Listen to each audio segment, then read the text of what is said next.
apa yang bisa terapi. Ya makanya tergantung saya kebutuhannya apa kan. Saya mau apa dokter, dokter. Nah di sini setelah fase pemulihan itu yang harus kita perhatikan identifikasi kelainan pasien stroke. Ingat, pasien stroke sangat individu. Cara menanganinya itu harus individualistik juga. Jadi jangan disamakan Bapak A, Ibu B, C itu semua stroke kiri, wow begini penanganannya. No way. Harus individualistik. Apa dia? Belum lagi menangani psikologinya. Belum. Ya, beda. Nah, kemudian kita hubungkan dia stroke, setelah itu pekerjaannya apa? Contoh, ada pasien stroke, dia sukanya seniman, dia seorang seniman, dia main gitar, ya, seniman main gitar atau seniman piano. Kita melatih dia bagaimana dia jalan, bagaimana dia bisa lari, itu tidak bermanfaat buat dia. Yang kita latih adalah bagaimana dia kembali ke hobinya itu, ya, mainkan jari-jarinya. Bagaimana dia harus bermain posisi pianonya, bagaimana kita harus melatih dia supaya dia bisa bekerja dan merasa dia berguna.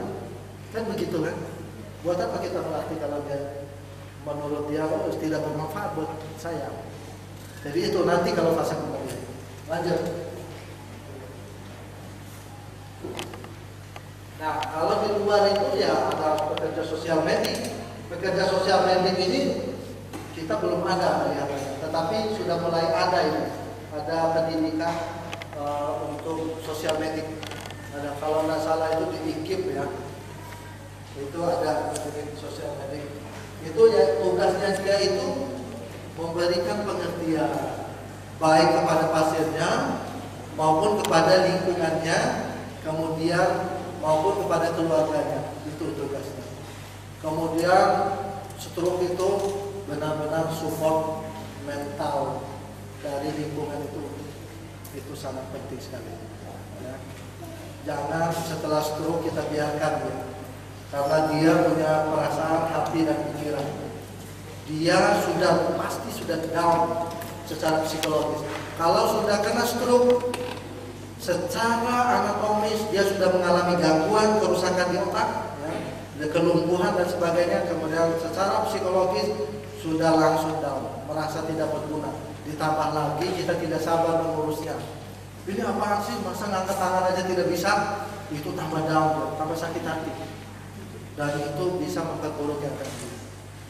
Ya, itu stroke itu sangat sensitif. Itu yang saya bilang tadi. Tiba-tiba dia ketawa, setelah itu nggak lama tiba-tiba dia nangis. Apalagi kita ceritakan yang sedih-sedih masa lalu dia. Banyak terutama pejabat-pejabat post power syndrome, apalagi pejabat yang sudah kena post power syndrome, kena lagi stroke, tambah nangis, bisa-bisa dia nonjok kita. Saya sih tidak perlu pernah sini tonjok karena saya kalau datang ke pasien sangat ramah, rajin menjamah. Pegang dulu, kita doain dulu, bacain, siapa tahu kan ada hantu-hantunya menyertai dia, terus kita pegang dengan kasih sayang. Intinya itu dengan kasih sayang. Kita pegang aja itu sudah memberikan treatment buat dia. Kita kasih senyum, kita layani dia. Itu pasien. Ya, lanjut. Langsung. Mau untuk nanti cara melatih dan sebagainya mau langsung sekarang atau habis makan siang? Kayaknya habis makan siang biar semangat. Baru jam 11. Ini kan kita manfaatkan untuk bagaimana cara kita melakukan anamnesis, bukan anamnesis, melakukan pemeriksaan fisik. Ya.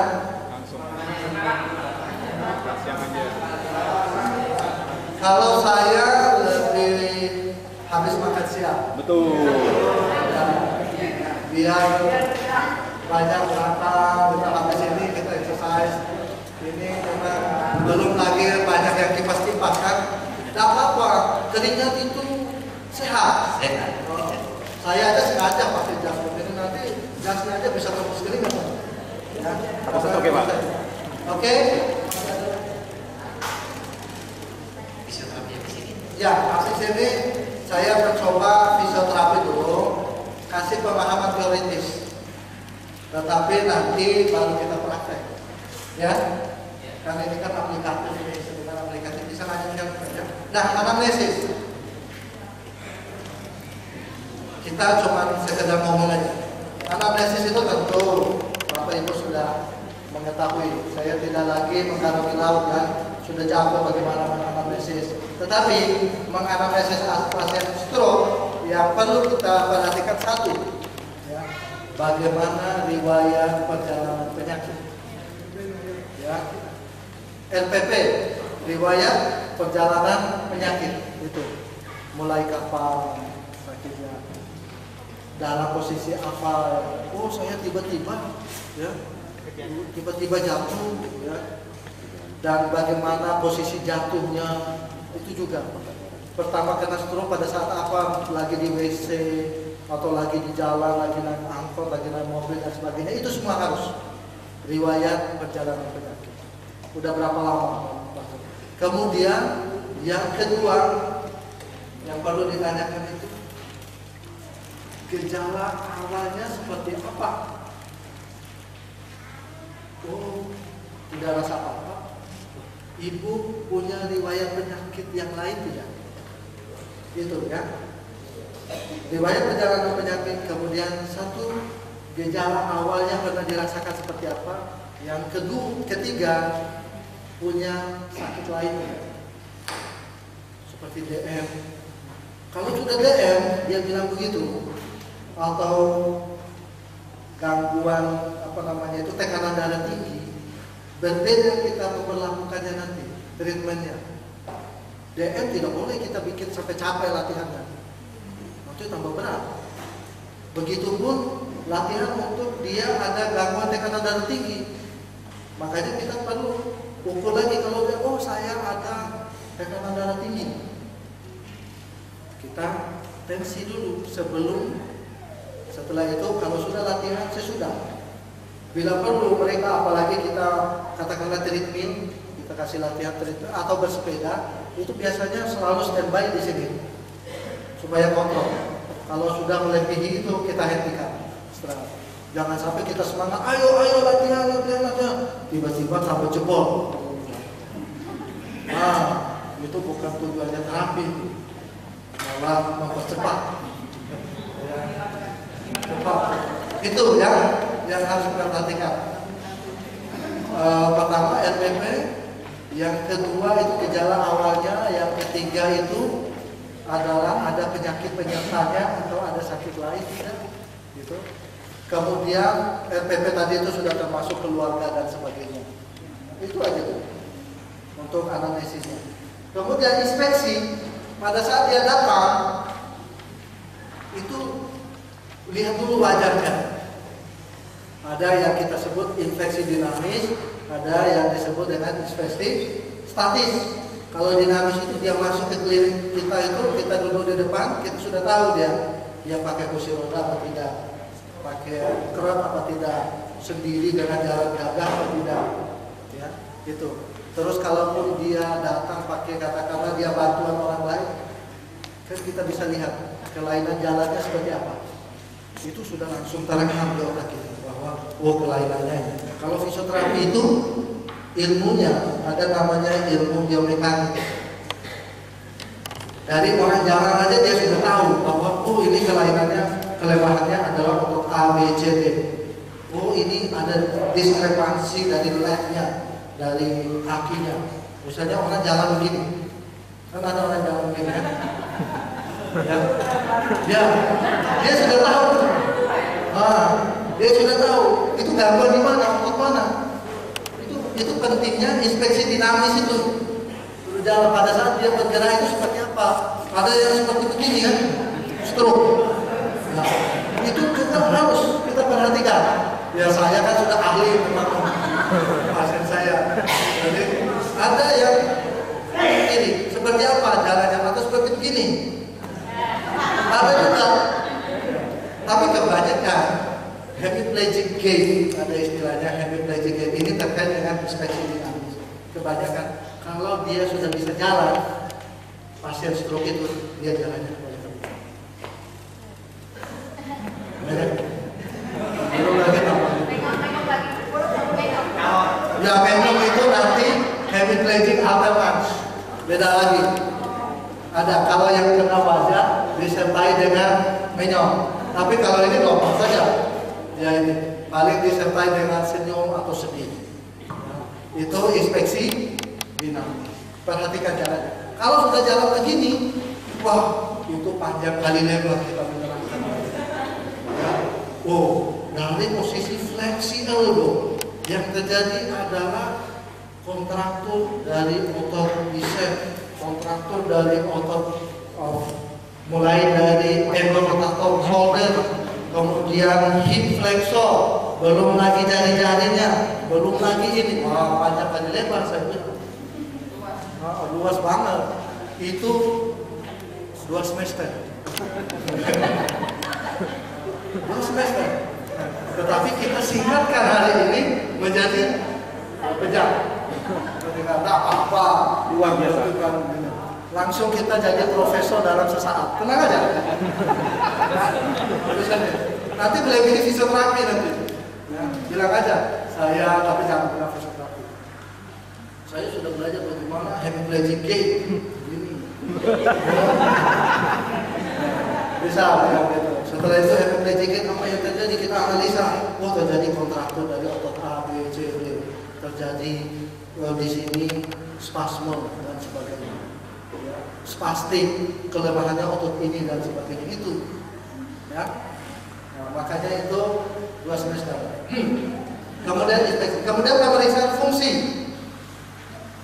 Kalau pemeriksaan fungsi itu mulai dari awalnya untuk pasien begini tidak spesifik seperti kita pemeriksaan fungsi gangguan muskuloskeletal otot dan sendi. Pemeriksaan fungsi begini tinggal cari, coba angkat tangannya ke atas. Ya. Ketika angkat tangan, lemah. Coba angkat kakinya. Tentu ini nanti ada bed ya, tempat tidur kan? Atau tidak bisa tempat tidur, matras. Kalau tidak ada matras, sejadah. Jangan meja. Ada kan? Sejadah, apa-apa sejadah kan nanti kan ada guling-guling. Sejadah yang panjang, sejadah panjang. Ada ya? Disiapkan? Nah, nanti ya disiapkan biar tahu bagaimana dalam posisi telangkang, kemudian rolling, duduk sampai berdiri sampai jalan. Kita praktekkan semua. Oke? Setuju ya? Ingatkan kalau saya lupa. Itu pemeriksaan fungsinya. Nanti sampai ke fungsi berjalan. Itu nanti kita langsung praktek. Lanjut. Nah, ini yang saya bilang tadi salah satu metode yang update saat ini di fisioterapi itu obat. Tetapi kalau untuk obat ini punya sertifikasi sendiri, perlu Bapak Ibu. Saya cuma nyinggung berdasarkan keilmuannya, ya. Jadi kalau kita sudah melakukan ada training obat, tapi itu harus sertifikasi internasional untuk benar-benar menguasai obat. Cuma kan kita tidak perlu begitu amat. Itu kan kerjanya orang Amerika kan senang begitu. Kalau sudah menciptakan suatu ilmu, dia maunya dipatenkan dan tidak boleh kalau tidak melalui sertifikasinya dia. Gitu. Itu sudah materialis itu alirannya. Kita kan aliran bukan aliran materialis kan. Aliran kita itu aliran lillahi ta'ala kan, monolog secara lillahi ta'ala. Ya, aliran hati. Tidak apa-apa, beda-beda orang barat sama orang timur. Nah, dia ini sebenarnya tidak usah banyak kali lebar ininya. Metodenya dia itu adalah yang paling yang paling terkenal. Boleh lanjut ke bawah. Nah, ini masalah motor kontrol. Satu tentang motor kontrol, bagaimana kontrol motoriknya, pergerakannya. Nanti saya tidak spesifik mengatakan ini boba. Ini nanti yang sudah saya modifikasi. Kalau saya bilang ini boba, saya bisa ditangkap sama asosiasi mereka. Karena nanti yang mengajarkan itu harus sudah sertifikasi boba secara internasional. Tidak boleh. Nanti saya tidak akan bilang ini betul boba. Saya cuma memperkenalkan kepada Bapak Ibu bahwa di lingkungan fisioterapi ini yang lagi in. Metode lain banyak lagi yang disebut dengan PNF, ya, proprioception neuromuscular facilitation. Jadi proprioceptive neuromuscular facilitation itu ada juga metodenya. Ada lagi metode Brustrom, banyak. Sampai terakhir metode Safri Arifin. Benar. Itu karangan kita. Jadi kita dari sekian banyak metode itu kita modifikasi jadi satu. Harusnya begitu kita. Cuma kita belum ada fasilitasinya. Kalau saya ciptakan sendiri, tidak ada yang mengurus. Itu kan harus masuk haki dan sebagainya. Nanti kita lanjut. Nah, ini secara teoritis, ya. Ada yang disebut dengan plasticity neuromuskular. Jadi perlu diingat, ini teorinya. Kenapa Bobat itu menggunakan konsep ini? Karena begini, ketika saya menggerakkan kelingking saya, ya, neuron saraf yang berfungsi untuk menggerakkan kelingking di otak ini terjadi peningkatan sirkulasi darah. Dan itu sudah diriset. Waktu saya ikut konferensi internasional di Taipei, ada yang membawakan neuroplasticity approach. Jadi memang dia meneliti itu. Dia seorang profesor fisioterapi Hong Kong, dari Hong Kong. Bagaimana dia membawakan tentang apa sih yang terjadi setiap gerakan kita di otak. Dia meneliti dengan alat itu mahal sekali. Indonesia di belum ada. Mungkin sebenarnya kalau ini bisa kebeli sih. Indonesia kan orang kaya raya sebenarnya. Kita banyak itu kekayaan kita kan. Cuma belum ada riset-riset seperti itu. Nah, ketika menggerakkan kelingking ternyata semua neuron saraf yang ada semua ini punya tugas tersendiri. Saya menggerakkan tangan saya, ini. Jadi neuron saraf ini teraktivasi rupanya. Kita melakukan gerakan di perifer, di ujung, di pusat ini terjadi aktivasi neuron saraf. Nah, inilah yang dipakai oleh dia untuk mengontrol. Nah, ketika kita stroke sudah hilang semua kemampuan kita, baik itu memori maupun lintasan saraf, ya kan? Jadi ketika saya stroke, ini semua hilang. Saya tidak mampu lagi menggerakkan. Ayo gerakan, Pak. Sudah hilang. Lintasannya sudah terputus. Nah, sehingga oleh Bobat ini, ayo bayangkan tangan kita, ya, bayangkan tangan Anda untuk melakukan seperti menggenggam terus menerus. Nah, beribu-ribu kali baru terjadi sirkulasi di sini. Lama-lama akan terbentuk, tadinya tidak bisa sama sekali, lama-lama dia bisa gitu. Lama-lama sampai dia bisa. Gitu. Namanya neuroplasticity teori, itu teori. Jadi memang makanya orang stroke harus banyak gerakan. Harus banyak gerakan. Saya sarankan kalau Bapak Ibu buka klinik, ya, Tibun Nabawi katakanlah begitu, ya. Di sini akademi Tibun Nabawi kan ya, banyak kan ya. Itu kalau mau ambil khusus stroke, yaitu bikinlah benar-benar khusus stroke Tibun Nabawi dengan, tapi jangan pakai nama fisioterapi. Nanti berangkat sama ikatan fisioterapi, berangkat sama saya nanti. Saya kan ini kebetulan ikut di bagian pelatihan dan pengembangan profesi fisioterapi. Nah, bikinlah latihan-latihan stroke, ya, latihan khusus stroke. Nah, ini nanti dengan teori plastisitas ini, kalau kita kembangkan, itu dari perifer ke pusat itu kita memberikan sinyal terus. Apa yang terjadi di sini? Ada yang disebut dengan propriosensor, adanya di sendi. Propriosensor ketika saya menggerakkan sendi saya menekuk, nah saya tahu menekuknya dari mana. Tentu ada sensor di sini, ya kan? Sensor di sini akan memberikan informasi, oh tangan saya menekuk ke otak, memberikan informasi. Nah, ini harus semua sinkronisasi ini semua yang menghasilkan suatu gerakan di bawah perintah. Ini filosofi ilmunya.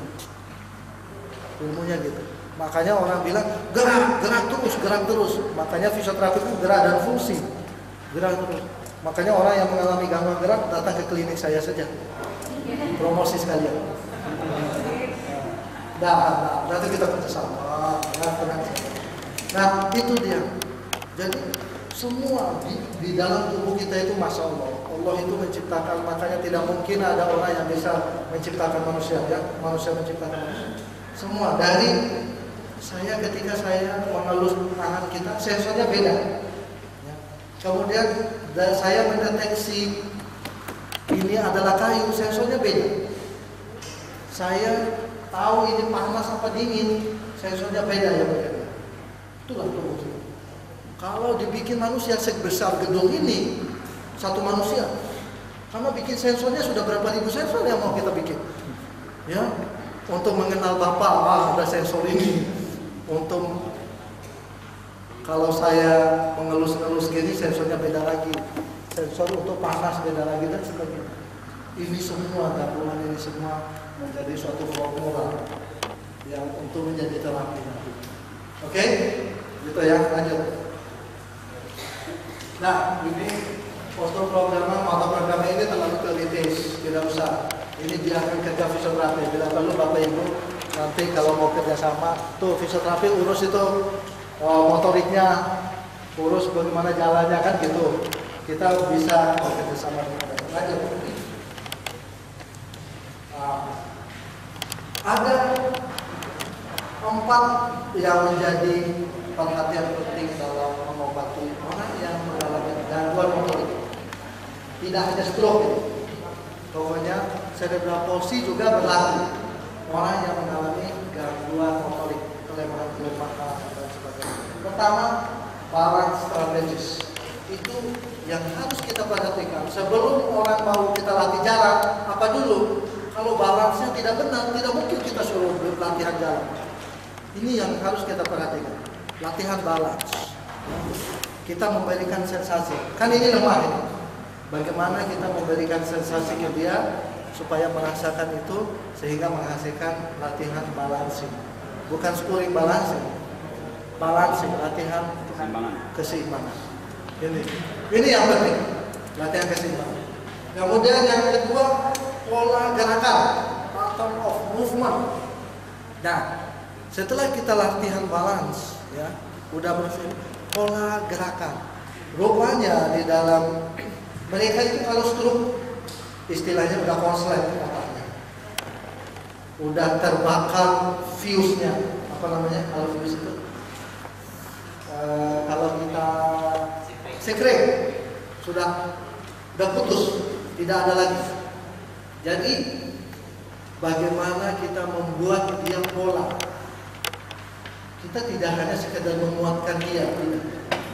Untuk program stroke bukan sekedar untuk bagaimana anak kekuatan.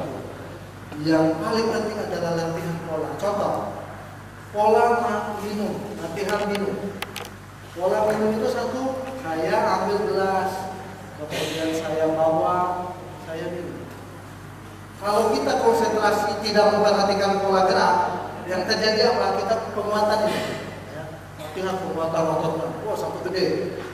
Akhirnya yang terjadi adalah, ayo Bapak ambil minum, gini aja jalannya. Karena dia tidak pernah kita ajarkan pola, tidak bisa terekam oleh otak. Itu ya, itu ilmu gerak. Ada ilmu gerak. Jadi itulah yang disebut dengan pattern of movement, pola gerak. Itu penting. Setelah balance, pola gerak. Kemudian setelah itu speed dan akurasi, kecepatan dan akurasinya. Kecepatan. Nah, jadi kalau kita lihat kecepatan mengambil ini, apakah kita ngambilnya itu langsung atau kita pelan-pelan baru kita minum. Akurat. Cara latihan begini, dari sini kita tunjuk hidung, misalnya dari situ. Ayo tunjuk hidung, ada yang tunjuk hidung, tunjuknya telinga, tunjuk jidat. Ada. Itu problem stroke. Ya. Jadi yang harus kita tunjukkan, coba bawa ininya ke hidung. Benar nggak? Akurat nggak di hidung? Atau dia malah di mulut atau di mata? itu berarti tidak berhasil, tidak nyambung. Nah, makanya itulah lintasan itu yang kita mau pakai. Namanya tadi apa? Teori plastisitas. Kemudian baru kita pikirkan kekuatan dan daya tahan, strength dan endurance. Jadi kekuatan daya tahan. Jangan mikirnya karena dia lemah tiba-tiba kita mikir, oh harus kita kuatkan. No way. Mulai dari ini ada urutannya. Mulai dari balance strategi, kemudian pola geraknya, pattern of movement-nya, kemudian speed dan akurasi, baru kekuatan dan daya tahan. Itu hasil akhirnya. Itu khusus stroke. Lanjut. Nah, ini tidak perlu, jadi nanti kita lakukan secara praktek. Lanjut. Itu terlalu teoritis soal. Lanjut. Nah, seperti inilah kalau kita lihat stroke. Kalau kita membantu orang stroke, harus kita manfaatkan bagian tubuh yang sehat. Itu harus kita mempekerjakan bagian tubuh yang sehat untuk membantu yang sakit atau yang lemah. Itu intinya di situ dulu. Jadi jangan tongkat aja itu kita pakainya di bagian yang lemah, tidak boleh. Itu harus kita manfaatkan semaksimal mungkin yang sehatnya untuk membantu yang sakit. Nanti bagaimana polanya setelah pesan-pesan. Lanjut. Nah, penting juga cara berdiri. Coba kita berdiri. Pola berdiri ada yang salah, ada yang benar. Yang mana yang salah, yang mana yang benar. Nah, kalau ini ada beberapa tipe, katakanlah pasien dengan ataksik. Pasien ataksik itu, wah itu terlalu ini ya. Cara berdirinya dia itu sangat tegak. Maaf ya. Ini gimana cara saya bisa? Saya angkat dulu. Dari sakit. Ya. Coba perhatikan kakinya. Kalau kita dari duduk seperti ini, kemudian kita bangun berdiri, susah. Kita normal aja susah ya kan? Bangun pasti jatuh. Ini berbicara tentang body mechanic tubuh. Nah, akhirnya yang kita pakai adalah cara berdirinya itu kakinya yang di sini tadi, padahal lurus kan belum tentu bisa. Itu kita tarik ke belakang dulu. Kemudian badan kita suruh condong ke depan. Bila perlu tangannya sejajar atau menekan lututnya. Baru. Coba Bapak Ibu rasakan mana yang lebih gampang. Lurus begini, berdiri tanpa kita memperhatikan kaki, ya. Ini baru berdiri pasti berat. Dibandingkan saya tarik ini, badan saya condong ke depan. Itu teknik bagaimana kita mengajarkan dia untuk berdiri. Tuh, salah satunya. Berdiri yang benar adalah ya seperti yang kita tahu. Pasien stroke cenderung modelnya itu dengan ataxic movement. Tukang, tanpa bergerakan ke depan. Dia akan tukang juga. Dan cenderung maunya ke belakang terus. Seperti itu pasien stroke.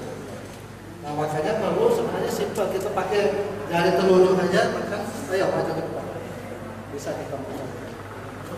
Gitu ya. Lanjut. Nah, ini model. Tapi kita tidak perlu harus beli alat begini untuk pasien stroke. Yang mungkin kita caranya adalah ini cara latihan juga ini. Latihan bagaimana memaksimalkan dia berdiri dari dulu ke berdiri. Nah, ada modelnya yang kan ada kan kalau ada tempat di depan bar gitu, ya wall bar istilah kita itu yang kita tanamkan di dinding, kemudian kan ada bar. Kita pegang, nah, kita tarik. Ada yang model tarik begini mah, ini. Ada yang model dorong. Yang mana yang bagus? Justru yang kita ini adalah dorong. Jangan biasakan pasien stroke untuk membuat model tarikan. Dia tidak akan berhasil untuk duduk ke berdirinya nanti. Gitu. Harusnya dia, ayo dorong atau kasih aja tangan kita, dorong tangan saya ini supaya lokomotornya berfungsi, dorongannya dia itu berfungsi untuk naik ke atas. Ya, ngerti ya sampai sini ya. Jadi pasien itu harus diajarkan mendorong, bukan menarik. Kalau menarik dia akan cenderung nanti jalannya begini. Lebih baik kita jalan jatuh ke depan daripada jatuh ke belakang. Pasien stroke itu justru kebalik dia takut untuk jatuh ke depan. Makanya ketika kita latihan jalan itu, semakin kita dorong ini, semakin ke belakang. Itu stroke. Nah, padahal di belakang itu tidak ada jari-jari kan untuk menahan kita. Jatuh ke belakang fatal. Kita tidak bisa menahan. Kalau di depan, jari-jari yang menahan kita. Belum lagi tangan bereaksi. Tetapi dia cenderung ingin ke belakang. Rasanya kalau ke depan itu dia akan jatuh. Ciri khas stroke. Ya, lanjut. Cara duduk. Ya. Orang stroke, ini benar-benar pasien stroke ini.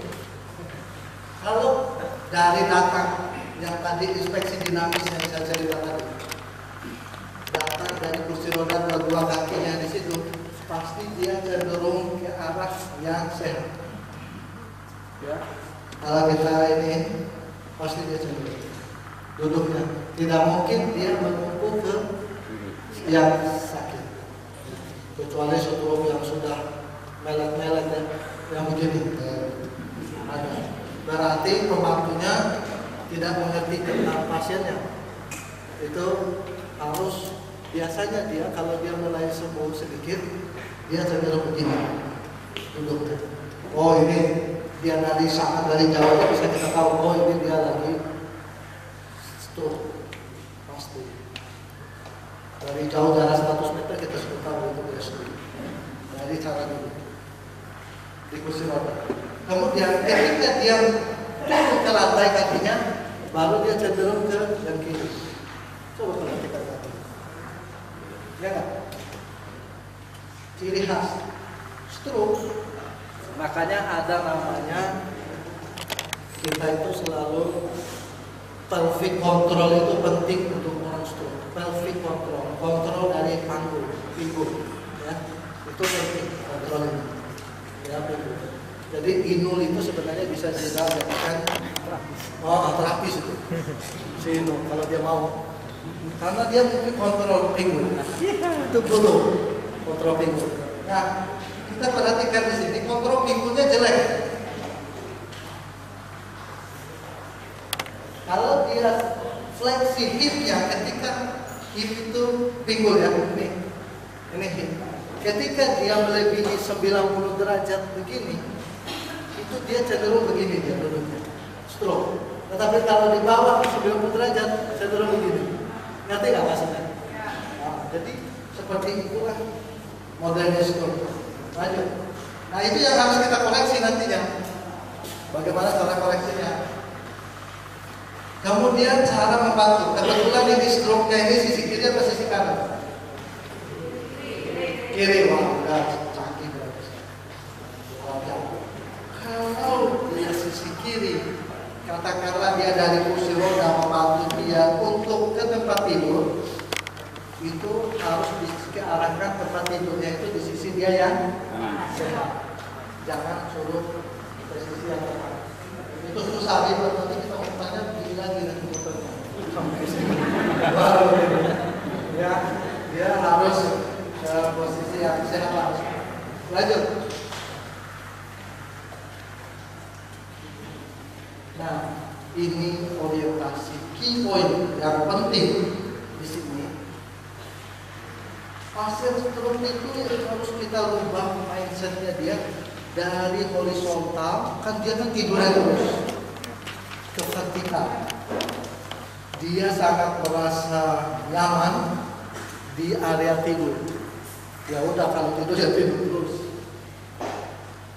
Dia sangat tidak pede dan tidak yakin kalau dikasih stimulasi secara vertikal. Maksud stimulasi secara vertikal itu ketika dia berdiri dan berjalan. Dia lebih safety kalau tiduran, orientasi horizontal, tiduran. Makanya pada saat ini kita stimulasi ya seperti ini. Jadi memang ada gampang-gampang susah ilmunya untuk menerangkan bagaimana seperti itu panjang dilihat saja. Ya, jadi kita lihat karena dia ini adalah postural inersia atau pelemahan postur hipotonik sisi kiri. Nah, kita perhatikan di sini kan dia kirinya di sini. Kita harus nyadar kemudian kita stimulasi di bagian tengah. Ini sebenarnya lemah juga. Kasih stimulasi seperti ini, kemudian selalu arahkan dia ke midline. Arahkan ke dia ke garis tengah tubuh. Itu kuncinya. Kunci stroke itu dia paling tidak bisa ke arah midline. Dia merasa tidak seimbang. Katakanlah saya lemah di sisi kiri, kemudian kanan saya lemah, dia itu akan berusaha ke sini. Bagaimana caranya? Dia tidak akan pede kalau kita luruskan seperti ini. Dia merasa seperti itu. Makanya kita harus stimulasi. Maaf ya, saya minum dulu sebentar. Kita tetap berdiri dan berjalan. Move and function. Nah, di sini kita lihat dulu. Problem orang stroke itu sebenarnya masalahnya itu dua. Gangguan postur dan gangguan gerak. Itu kunci dulu. Jadi pertama gangguan postur dan gangguan gerak. Ini secara fisik ya, kita tidak menjangkau psikologisnya. Nanti kalau psikologis ada ahlinya psikologis. Tapi kalau secara fisik dua itu, gangguan postur dan gangguan gerak. Sehingga treatment kita adalah apa? Kontrol postur dan movementnya, postur dan gerak. Sebagai contoh, ketika pasien stroke-nya itu adalah posisi seperti ini, ya. Ini posisi stroke, ya. Salah saya. Ini kalau kita jalan orang stroke itu kan gini, ya. Posturnya gimana? Jelek kan? Gerakannya gimana? Terbatas, jelek dan terbatas. Nah, sekarang kalau menghadapi stroke itu, pasien stroke itu macam-macam dulu. Ada yang sudah bisa berjalan, ada yang sama sekali belum bisa berjalan. Nah, tinggal kita itu mau memulai dari mana? Pada seminar ini, saya mau memulai dari benar-benar pasien stroke tidak bisa apa-apa. Biar kita tahu nanti setelah sekuensisnya naik, baru kita bisa ambil kesimpulan masing-masing. Ya, bisa mulai sekarang. Katakanlah pasiennya datang ke kita dengan tempat tidur. Ya, datanglah ke kita pasien itu dengan ditandu, katakanlah gitu ya. Benar-benar pasien tentu dalam hal ini dia gangguan secara medis itu sudah tidak ada lagi, tinggal gangguan fisik. Harus diingat, jangan kita pasien tiba-tiba stroke langsung ke kita tanpa kita mengecek medisnya, bagaimana tekanan darahnya, bagaimana kolesterolnya, bagaimana gangguan medis yang lain, ada nggak demam panas, ya, diabetes dan sebagainya. Ya. Kita takutnya misalnya dia demam tiba-tiba ada penyakit yang lain. Terlepas dari itu semua, ya, kita harus hindarkan terlepas dari itu. Anggaplah itu bagian profesi lain, bagian katakanlah dokter. Jadi kita bukan master segala ilmu yang saya cerita tadi. Jadi pasien datang ke kita tentu namanya katakanlah alternatif ya. Alternatif berarti pasien sudah safety dari gangguan yang bernuansa demam tinggi, ya. Kemudian lagi katakanlah dia itu stroke-nya hemorrhagic. Perlu diingat kalau di rumah sakit stroke hemorrhagic 17 hari atau 14 hari itu harus ditangani medis dulu, turunin dulu pendarahan. Tidak boleh dilakukan gerakan apa-apa. Gerakan kepala itu menambah luasnya area kerusakan. Kenapa? Karena darahnya masih mengalir dengan tambah gerakan, tambah luas itu aliran darah yang rusak, tambah parah pasiennya. Saya menganggap pasien datang sini dalam kondisi tidur tidak bisa apa-apa, sudah terlepas dari itu semua. Ya, benar-benar ini pasien datang tinggal kita latihan jalan, latihan penguatan dan sebagainya. Setuju ya? Kita jangan sampai pasiennya hemorraging, oh bisa saya tangani sini, saya tangani. Tiba-tiba bapak gerakan sedikit aja, tambah liar pasiennya, tambah tidur bener, sampai ke alam bakar itu. Ya, jangan sampai itu, pokoknya pasiennya. Nah, saya minta pas yang mau menjadi model, bukan model iklan kan, model dari stroke, siapa yang mau? Silakan.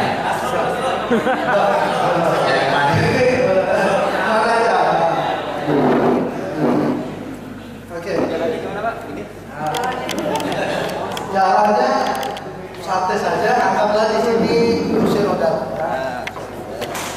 Nah, sekarang beliau datang tidak bisa apa-apa.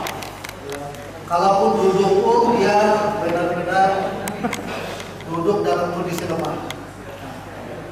Mulai dari tempat, katakanlah tadi kita pakai pandu kan, ceritanya berarti setelah ditaruh dia cepat tidur. Sekarang tidur sekarang. Jangan tiduran. Tiduran teman-teman. Jangan merem Pak. Ingat, gejala medis yang lain, demam dan sebagainya tidak ada.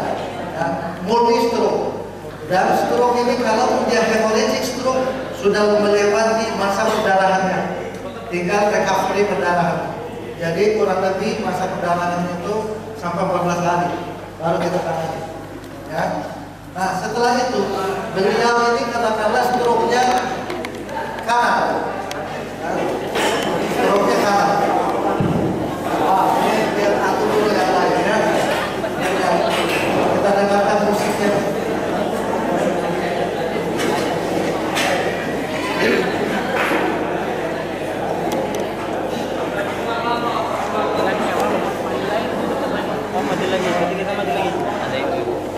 Oke, sudah bisa dijangkau semua?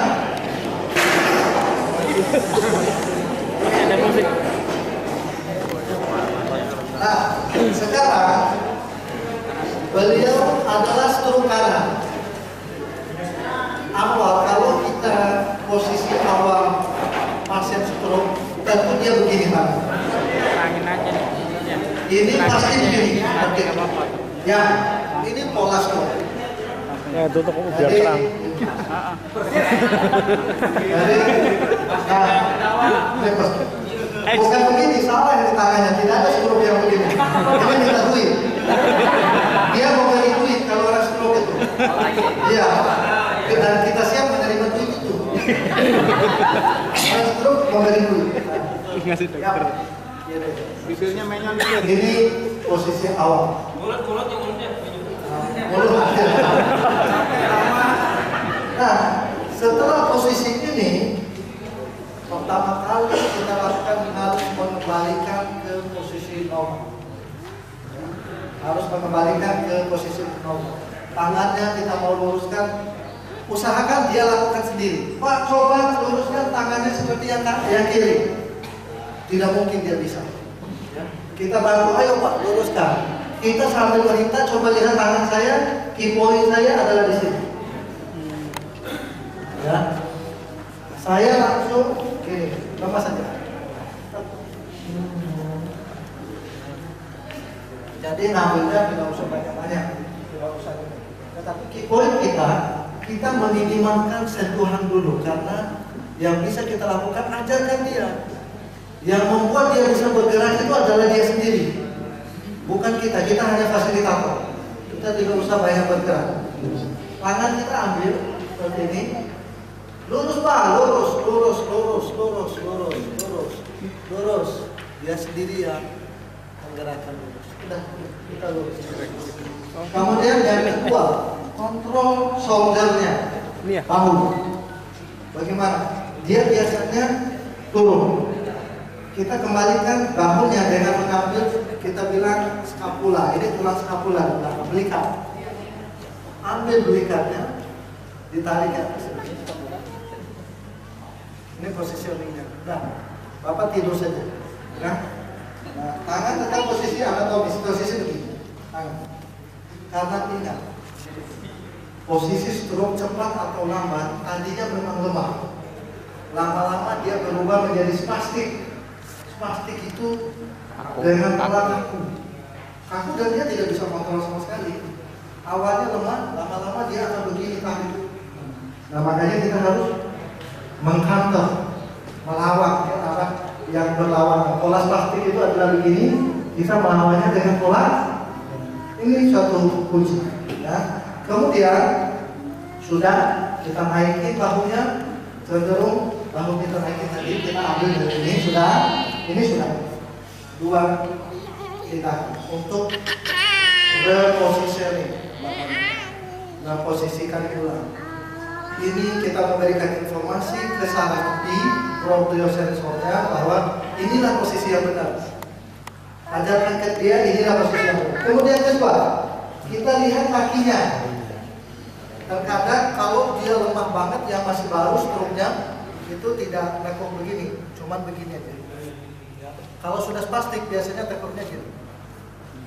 Ini sudah fase lanjut, dia tidak pernah dipegang ulang. Ya. Nah, tetapi kalau ini dia cenderung lemah gitu. Selalu posisinya endorotasi. Endorotasi ini ke dalam. Sudah belajar ya endorotasi ya. Exo, fleksi, ekstensi sudah ya. Itu istilah yang harus yang keren dikit. Apa? Saya mau ngasih dia dengan posisi tangan fleksi kan itu keren. Itu bahasa istilah. Bahasa gaib. Nah, bahasa gaib. Bahasa gaib. Nah, sekarang yang dilakukan adalah ini tangan kita cukup begini saja. Coba ya, cukup. Dan ajarkan ke keluarga pasien. Panggil pembantunya atau istrinya atau anaknya, ajarkan seperti ini dulu. Kalau bisa tidurnya dalam posisi ini. Belum bisa begini dia masih tetap begini, disangga pakai bantal. Biar dia tetap seperti ini. Dibuka seperti ini. Karena dia cenderung begini. Apa yang terjadi kalau cenderung begini? Nanti terjadi kontraktur, pembendekan otot-otot di bagian sini. Karena begini, orang stroke seperti masa kita kecil kan gimana? Embriologi kita itu dari kecil lahir itu begini semua kan? Jadi posisi menekuk semua. Itu polanya adalah flexor namanya. Jadi pola menekuk. Begitu pun stroke, kelainannya dia menekuk semua. Gitu. Makanya kita harus polanya harus ekstensi atau lurus. Polanya kita luruskan. Dan ini kita ini disangka. Ini dulu sebelum ada gerakan apa. Kemudian ini ketiga, yang keempat kita perhatikan pelviknya, garisnya. Ini biasanya turun kan. Nah, kita koreksi. Tapi tetap disuruh dia ngangkat. Tetap. Coba angkat pinggulnya geser ke atas. Jadi saya menarik di atas. Ini. Ya. Jadi coba sekarang tarik ke atas pinggulnya sedikit. Nah, dia yang melakukan, bukan kita. Ya. Untuk mengurangi kerja kita maksudnya. Biar pasiennya. Karena apa? Ya apalagi kita kalau makan ini kan teringat mending suruh pasien aja suruh kita kerjain sekalian. Sudah kita kerjain kita dapat fee lagi kan? Tapi tidak boleh, tujuannya tidak halal itu ya. Kita tujuannya ya membantu dia. Udah selesai. Setelah ini apa yang harus kita lakukan? Kalau sudah posisi normal gini, kita bebas menggerakkan dulu. Ya, kita mulai mengukur kemampuan dia. Kita harus siapkan not tulisan berapa kekuatannya dia. Udah ya. Jadi sudah 4 poin tadi. Tinggal kita ini berapa kekuatannya. Kita lihat mau ngetes kekuatan otot dulu. Mulai dari anggota gerak atas. Coba Bapak angkat tangannya seperti ini. Suruh kita aja dulu. Coba angkat ke atas. Dia pasti tidak bisa. Paling yang menggunakan bahunya. Angkat itu. Berarti kalau sudah begini, nilainya itu ya syukur-syukur dia bisa bergerak. Tapi biasanya nilainya 1 atau 2. Ada nanti dalam pengukuran itu mungkin ada pelajaran khusus tentang manual muscle testing, yaitu testing untuk kekuatan otot secara manual. Contoh, tidak bisa ngangkat tetapi kita bisa melihat kontraksi atau kerja dari otot. Kan ada yang kayak kencang-kencang gitu, itu nilainya 1, tapi belum bisa menggerakkan sendinya. Nilai 2 bisa menggerakkan sendi tapi tidak mampu melawan gravitasi.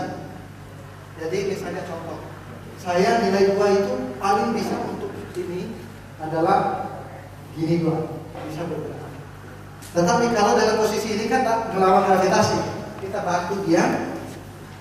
Coba angkat terus, maka kita bisa merasakan bisa full. Ini nilai 2. Dia bisa bergerak tapi tidak mampu melawan gravitasi. Ngerti ya? Iya. Kalau nilai 3 itu bisa full, tetapi kalau dikasih tahanan dia tidak mampu. Nilai 4 kasih tahanan sedikit dia mampu. Nilai 5 ada kayak gini, ngangkatnya biar 20 kilo juga ini. Ini gara-gara semangat ini begini. Bapak, ini saya biar langsing ya. Sudah jelas? Kita mulai mengukur. Cara mengukurnya tidak usah terlalu detail sama seperti fisioterapi. Fisioterapi pun belum tentu detail. Kalau di klinik apalagi sudah banyak pasiennya, paling shoulder nilainya rata-rata 1, elbow rata-rata 2, ini 3, paling begitu saja. Tidak perlu. Yang penting kita tahu bahwa ini kita bagi. Otot penggerak sini, otot penggerak sini, otot penggerak ini. Ya, otot penggerak bahu, siku, sama wrist. Wrist itu pergerakan tangan. Begitupun ini, otot penggerak hip, hip itu pinggul, penggerak knee atau lutut, dan penggerak ankle atau pergerakan kaki. Cukup kita bagi menjadi 6 poin. Ya bisa ngikutin ya di situ. Nah, tinggal bilang aja, oh ini sebagai evaluasi kita nantinya tujuannya. Tadi dia datang nilainya baru 1, tidak bisa apa-apa, cuma kayak gerak-gerak dikit aja. Ya, begitupun ini tidak bisa sama sekali. Sudah kita tambahkan sebagai bahan evaluasi kita bahwa pasien ini kekuatan ototnya cuma 1. Rata-rata baik itu ekstremitas atas atau anggota gerak atas maupun anggota gerak bawah sama-sama. Udah. Setelah itu apa yang mau kita lakukan? Selanjutnya, tahapan selanjutnya kita menguatkan dia secara pelan-pelan. Pertama, kita melakukan coba Bapak bawa tangannya ke mulutnya. Seperti makan. Kita mau persiapkan dia untuk makan sendiri. Kan ini gangguan tangan kanan. Tangan kiri kan tidak boleh kan? Pertama kali ajarkan dia bagaimana membawa tangannya. Coba bawa tangannya ke mulut. Ini Bisa. benar-benar menjadi pasien bagus ini. Ini bagus. Artinya cocok. Ini benar-benar bagus. Ya mengikuti skrip, harus skrip kalau kita ya. Nah itu bawa coba di sana. Tentu belum bisa kan tadi nilai 1, menggerakkan tidak. Kalau begitu adalah kita yang bantu dia. Bawa ke mulut ya. Ya ayo kuat kita yang bantu dia. Terus kuat. Nah, ayo kembali kuat. Kita cuma bantu sebatas itu. Stroke itu kalau diduitkan itu ada satu pasien itu bisa 1 BTN. 1 BTN. Artinya apa? pasiennya lama sekali. Kalau kita coba 3 kali seminggu ya datang ke klinik ya, itu Anda sudah hitung berapa itu? 3 kali 150.000 ya katakanlah pasiennya. Ini kita kalkulasi secara orang ini aja ya, orang kapitalis ya, dia orang Amerika itu. Kalau Amerika itu dia hitung per 15 menit terapinya, per 15 menit bisa berapa dolar itu? Kita bisa 500.000 atau 900.000. Kalau di Taiwan itu per 30 menit itu 900.000. Ini kalau kita bicara duit kan. Makanya saya bilang satu pasien satu PTN 3 kali seminggu sudah berapa? Ini bisa bertahun-tahun. Pasien stroke nggak bisa kita tangani sekali itu sembuh, kecuali keajaiban Allah ya, pakai timbun nabawi. Amin. Ini kan sisi lain, sisi terapi fisik. Nah, kemudian sudah itu dulu aja yang bisa dilakukan. Ya. Nah sekarang kakinya, coba kakinya ditekuk seperti ini. Kita bantu, coba lihat tangan saya, cuman sekedar ini, tekuk, tekuk, tekuk, tekuk. Udah, diamkan. Ini bisa jatuh ke sana sini. Bisa, tidak mungkin dia bisa tegak seperti ini. Tidak. Sesuai manuskrip. Karena yang bagus.